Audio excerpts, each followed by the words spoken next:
Hello everyone, welcome to Lakshya force. Air force ने officially announce किया है कि वो जुलाई के सेकंड वीक में fresh date of exam release करेंगे। इट मीन्स अपने पास अभी मिनिमम 30 दिन का टाइम है। तो इसी चीज़ को देखते हुए मैंने एक स्ट्रेटजी बनाई है, और अगर आप लोगों का इसी तरह से सपोर्ट रहा तो 100% उसको फुलफिल कर पाऊंगा कि अब मैं आपको जो अपना चैप्टर वाइज चल रहा है वो चलता रहेगा। मिसलेनियस क्वेश्चन आ रहे हैं, उसकी सीरीज़ भी आपको मिलती रहेगी कंटिन्यूसली। लेकिन एक एडिशनल में एक नया इनिशिएट किया है कि अब आपको मिनिमम मैं 300 ऐसे रामबाण न्यूमेरिकल प्रोवाइड कराऊंगा। रामबाण मैंने नाम इसलिए दिया है, ये आपको एग्जाम हॉल से निकलने के बाद पता चलेगा कि इन न्यूमेरिकल से हाई प्रोबेबिलिटी रहेगी कि अगर न्यूमेरिकल आता है, क्योंकि एयरफोर्स एग्जाम में 25 मार्क्स की फिजिक्स आती है, जिसमें जो न्यूमेरिकल होते हैं वो आपका सिलेक्शन इंश्योर कर सकते हैं, क्योंकि वहीं से टर्निंग पॉइंट हो जाते हैं। तो आपको ऐसे सिलेक्टिव न्यूमेरिकल्स की सीरीज है ये, जिसका ये पार्ट 1 है। आपके एग्जाम तक मैं आपको 300 ऐसे न्यूमेरिकल प्रोवाइड कराऊंगा जो आपके लिए बहुत बेनिफिशियल होंगे। तो आई वुड सजेस्ट कि आप एक स्पेशल नोटबुक बना लो न्यूमेरिकल की स्पेशल, जिसमें पतली सी 10 रुपए की बुक ले लो। उसमें ये सारे न्यूमेरिकल्स नोट डाउन करके और उनका कॉन्सेप्ट लिखते जाना। ये मिसलेनियस होंगे, कोई किसी चैप्टर का होगा, कोई कैलोरीमेट्री का होगा, कोई थर्मोडायनामिक का होगा, कोई कहीं से होगा। तो बस आप प्रिपेयर कर लेना, और बाकी आप अब समझते हो, समझदार हो। इसका जैसे जैसे हम आगे बढ़ेंगे इसका रेलेवेंस आपको पता चलता जाएगा। तो फर्स्ट पार्ट का फर्स्ट क्वेश्चन है कि पृथ्वी से ऊपर एक हवाई जहाज उड़ रहा है, ठीक है। उससे एक बर्फ का एक टुकड़ा पृथ्वी पर गिराया गया है। तो पृथ्वी पर गिरने पर आधी बर्फ पिघल जाती है। तो यह हवाई जहाज से कितनी ऊंचाई से गिरा है, यानी कि हाइट बतानी है उस एरोप्लेन से कि जहां से वो बर्फ का टुकड़ा गिराया गया है। देखो इस तरह के क्वेश्चन, ये सारे ही क्वेश्चन मैंने प्रीवियस ईयर, देखो मैं जब प्रीवियस ईयर एनालाइज कहता हूँ तो इसका मतलब हमें भी पता है कि पेपर घर के लिए नहीं मिलता है। जो वेरियस वेबसाइट्स और जो आप लोगों जो फीडबैक देते हो आके, स्टूडेंट्स फीडबैक देते आगे हैं आके, उसी के बेस्ड पे एनालाइज करके मैंने ये क्वेश्चन तैयार किए हैं। तो आपको 100% इनसे बेनिफिट मिलेगा। तो फर्स्ट क्वेश्चन में क्या है कि अगर इस तरह का क्वेश्चन आ जाए तो इसमें क्या होता है कि पोटेंशियल एनर्जी, उसमें कुछ पोटेंशियल एनर्जी होगी, यानी कि स्थितिज ऊर्जा होगी, वो आपकी हीट में कन्वर्ट हो जाती है। ये कॉन्सेप्ट यहाँ पे लगेगा, और उसी हीट से फिर क्या होता है, बर्फ का टुकड़ा पिघल जाता है। अब पोटेंशियल एनर्जी का फॉर्मूला होता है mgh। तो इस तरह का क्वेश्चन अगर आ जाए पैकेट गिराने का, बर्फ गिराने का, तो mgh उसकी पोटेंशियल को हम इक्विवेलेंट कर देंगे उसकी, बर्फ पिघल रही है तो मतलब उसकी लेटेंट हीट मतलब ml। अब m क्योंकि आधी पिघल रही है तो m/2 इंटू एल। तो यहाँ से हम m से m कट हो जाएगा। तो अगर हमें h फाइंड करना है तो h हमारा क्या हो जाएगा, L/2g। मैंने देखा है बहुत सारी बुक्स में, बहुत सारी प्रैक्टिस सेट में इस चीज़ को एक फॉर्मूले की तरह रिप्रेजेंट किया है, जो कि बिल्कुल गलत है। अभी मैं बताऊंगा क्यों गलत है। अब देखो ये हो गया HL/, अब लेटेंट हीट ऑफ आइस आपको क्वेश्चन में गिवन रहेगी। मैं आपको एश्योर करा रहा हूँ कि ये चीज़ सवाल में दी जाएगी, मैंने पेपर दिया है। इवन आपको जी की वैल्यू वो कोष्टक में देंगे, ठीक है। अब एल की वैल्यू सवाल में दी जाएगी 3.4 इंटू 10⁵, ठीक है, बटे 2 इंटू जी की वैल्यू 10 ये डेसिमल खत्म हो गए, 17, एक जीरो इधर आएगा तो 17 गुणा 10⁻³ किलोमीटर, यानी कि 17,000 मीटर आएगा। अब 17,000 मीटर को हम 17 किलोमीटर लिख सकते हैं। 17 किलोमीटर आपका ऑप्शन होगा, उसको फाइंड आप क्लिक कर देना। अब मैंने कहा कि इस चीज़ को फॉर्मूले की तरह रिप्रेजेंट करना गलत क्यों है, वो मैं अभी आपको बता रहा हूँ। कि हो सकता है क्वेश्चन में कहे कि बर्फ़ का 1/10वां भाग पिघला है। मेरी बात ध्यान से सुनना, इसमें तो आधी पिघली थी, हो सकता है वो कहे 1/10वां भाग पिघला है। तब यहाँ पे हम एम एल जो एम एल करेंगे तो वहाँ पे m/10 करेंगे। अब हम यहाँ पे देख रहे हैं फॉर्मूला मेरा चेंज हो गया, फॉर्मूला कितना हो गया, L/10g हो गया।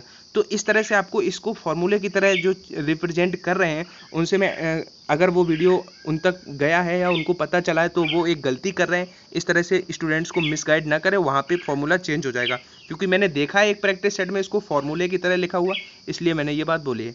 नेक्स्ट क्वेश्चन है, किसी थर्मोडायनेमिक जो सिस्टम है उसको 10 कैलोरी ऊष्मा दी जाती है तथा उस पर 10 जूल कार्य किया जाता है। इंटरनल एनर्जी में जो इंक्रीज है वो क्या होगा।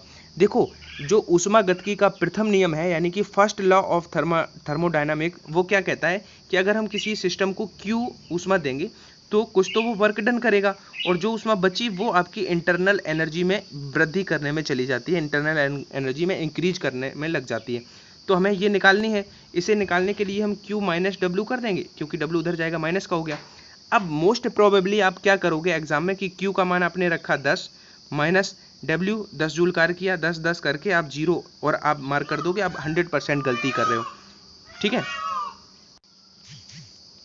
देखो मोर की वजह से मुझे वीडियो रोकना पड़ा था, कोई नहीं। तो आप क्या गलती कर रहे हो, मैंने अभी क्या बताया, तो Q is equal to delta U plus W। आप और क्या सोच सकते हो, अभी इसको क्या करना है कि एक चीज़ याद रखनी है माइंड में कि 1 कैलोरी बराबर होता है 4.2 जूल। 1 कैलोरी बराबर होता है 4.2 जूल। अगर यहाँ पे कैलोरी है तो आप जल्दबाजी में मत करने लग जाना, क्योंकि ऑप्शंस जूल में है तो पहले उस कैलोरी को जूल में बदलो। तो 10 कैलोरी बराबर हो जाएगा 42 जूल, क्योंकि दशमलव यहाँ 10 आया तो यहाँ भी 10 का गुणा करेंगे, और 4.2 में 10 का गुणा करेंगे तो 42 जूल बन जाएगा। अब हमने यहाँ पे 42 रखा, माइनस का W, तो माइनस का W, अब आपको पता है कि 10 जूल कार्य किया, तो आप यहाँ पे 10 रख दोगे, 32 आएगा, जो भी आंसर गलत होगा जो, क्योंकि मैंने आपको बताया था कि गैसेस के लिए वर्क डन हमेशा नेगेटिव रखना। आप याद रखना ये चीज़ कि गैस के लिए वर्क डन हमेशा नेगेटिव रखना। तो माइनस का -10 रखेंगे तो यहाँ पे 42 प्लस 10 हो जाएगा, यानी कि 52 जूल इसका अप्रोप्रिएट आंसर है। ठीक है, तो ये जो क्वेश्चन है ये रामबाण मैंने इसलिए नाम दिया है क्योंकि इसमें आपको ये नए क्वेश्चंस तो मिलेंगे ही मिलेंगे, लेकिन आपको पता चलेगा कि क्वेश्चन में कहाँ पे हम गलती कर सकते हैं।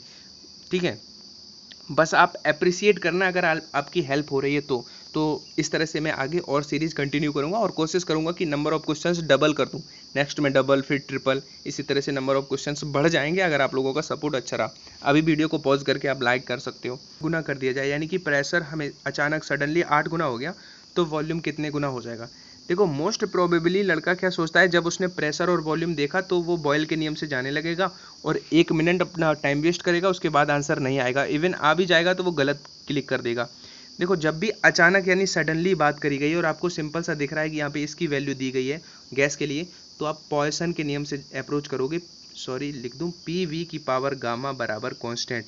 इस तरह का क्वेश्चन आ जाए अचानक, जैसे अचानक टायर का फटना, जो भी सडनली चीज़ें होती हैं वो सभी एडियाबैटिक प्रोसेस में आती हैं और उसमें पॉइसन के नियम से हम करेंगे। तो यहाँ पे इसका क्या हो जाएगा, P1 V1 की power gamma is equal to P2। अब आई थिंक आप लोग कर लोगे, तो यहाँ से अब इसको मैं और लिख दे रहा हूँ सिंपल करके, P1 बटे P2। अब वो गामा इधर आएगा तो वो 1 बटे गामा हो जाएगा, इज इक्वल टू हो जाएगा V2 बटे V1। ठीक है, अब 8 गुना करा गया है तो प्रेशर 1/8 लिख सकते हैं, की पावर 1 बटे गामा 1/1.5। तो अब यहाँ पे 10 और 15 कर लें तो दशमलव खत्म हो जाएगा, यानी कि इसे 2 से कट कर दें तो 2/3। अब 1/8 की पावर 2/3, यही चैलेंज है इसको सॉल्व करना, बाकी तो फिर क्वेश्चन बहुत ईजी है।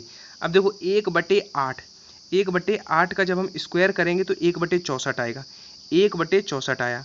अभी स्क्वायर किया है, अभी 1/3 पावर और बची है, 1/3 का मतलब क्यूब रूट और लेना है, तो 1/64 का जब क्यूब रूट लोगे तो 1/4 आएगा। क्या आएगा, 1/4 आएगा। मतलब हमारा जो वॉल्यूम है वो 1/4 रह जाएगा, 1/4 रह जाएगा। अब ये 8 गुना करा गया था तो वो 1/4 ही रहेगा, 4 गुना नहीं होगा क्योंकि इनडायरेक्टली प्रोपोर्शनल हो जाएंगे, तो 1/4 रह जाएगा। आई होप आपको समझ में आया होगा। इस तरह का क्वेश्चन यूजुअली आता है एयरफोर्स के एग्जाम में, तो अगर आ जाए तो उसको ऐसे अप्रोच करना है।